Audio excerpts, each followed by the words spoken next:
अगर रोड नज़रअंदाज कर दी जाए तो देखिए पहाड़ तो देखने लग गए हैं, बस रोड बस ठीक है, बस इतना ही ख़राब था फिर और अच्छा है।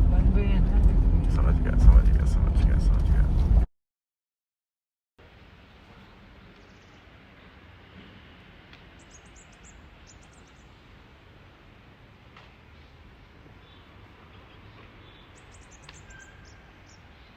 आई नो कि कल कोई वीडियो नहीं आया, so maybe people would say कि अरे वीडियो फिर से अपलोड स्किप कर दिया।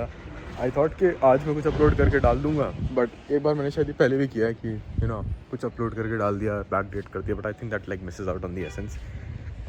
The goal of these videos is to not document my life daily. The goal of these videos, the intent of these videos, actually no, goal of the videos is to document my life daily. The intent of the video is कि जब मैं जो चीज़ सोच रहा हूँ वो मैं communicate कर पाऊँ, so that if somebody is ever building something, या फिर मैं खुद if I'm ever stuck in a rut, I can like look back upon these videos and figure out कि अच्छा मैंने क्या किया था तब ऐसा जो मैं इतना ख़तरनाक हो गया था, जब मैं इतनी अच्छी हॉट स्ट्रीक पे चल रहा था. And that is actually the reason that I started making these daily vlogs, because one thing I really regret is not having like a vlog repository of all the times that I actually lost weight, या फिर वो जो पूरी weight loss journey है 2021 से 2021 के जनवरी से लेकर 2021 के जून तक, वो मेरे पास बिल्कुल भी व्लॉग नहीं है. वो मेरा बहुत ही बड़ा मेरा रिग्रेट है, क्योंकि अगर वो होती तो I think I could have just done the things that I was doing at that particular point of time and 9 out of 10 it would have worked. खैर वो अब नहीं है तो वी कांट रिग्रेट दैट. अभी हम लोग भवाली आए हैं, कुछ यहाँ पे थोड़ा काम था एक्चुअली. सम बेसिकली मुझे कुछ वेरिफिकेशन करना था, डिजिटल वेरिफिकेशन जो होता है. तो वीकेंड था तो मैं इधर आ गया. I was thinking about values in the company, and values में बहुत सारी चीज़ें हैं, जैसे thoughtfulness is one, agility is one. ये मतलब वो सारी वैल्यूज़ हैं जो हम लोग कोशिश कर रहे हैं. Like we came together at radar blog के थे थॉटफुलनेस, एजिलिटी, उसके बाद 3-4 और कि innovation for example is really important, collaboration is power is one of them, और over delivering is normal, that is another one. लेकिन द थिंग इज़ कि इससे पहले मैंने जब भी वैल्यूज़ किसी भी कंपनी की पढ़ी हैं, दे आर सो एलैबोरेट कि वो बहुत ज़्यादा हो जाती हैं. तो इफ़ यू थिंक अबाउट वो इतनी ज़्यादा हो जाती है कि वो हम्बा डम्बा लगने लग जाता है. It becomes very amorphous. The purpose of values is that in situations where there are no clear guidelines, you are able to make a decision which you do not regret in the long run.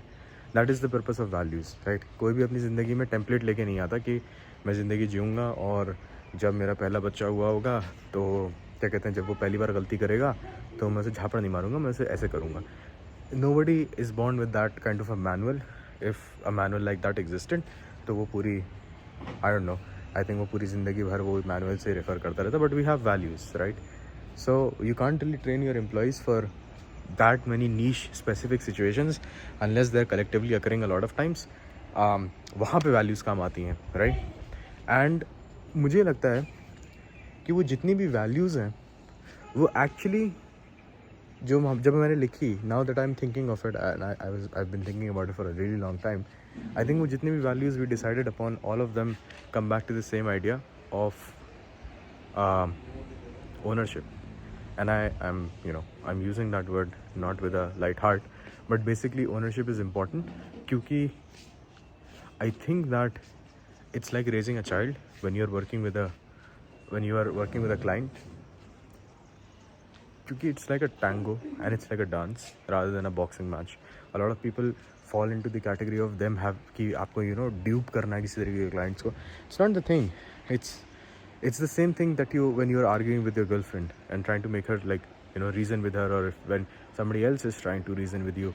It's a slow dance. If you try to force it, it becomes like too much dominant and submissive wala polarity, which is not very healthy at that point of time.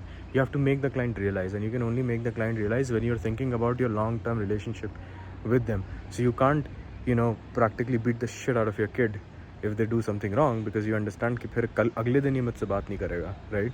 And having that foresight allows you to be polite with them, even though at that point of time you may be losing your crap at them. And उसी चीज़ को मैं ownership कहता हूँ. And I think that's the most important dance that you can have. The the dance between the object or the thing or the person or whatever you want to call it, the entity that you feel an ownership to, and yourself.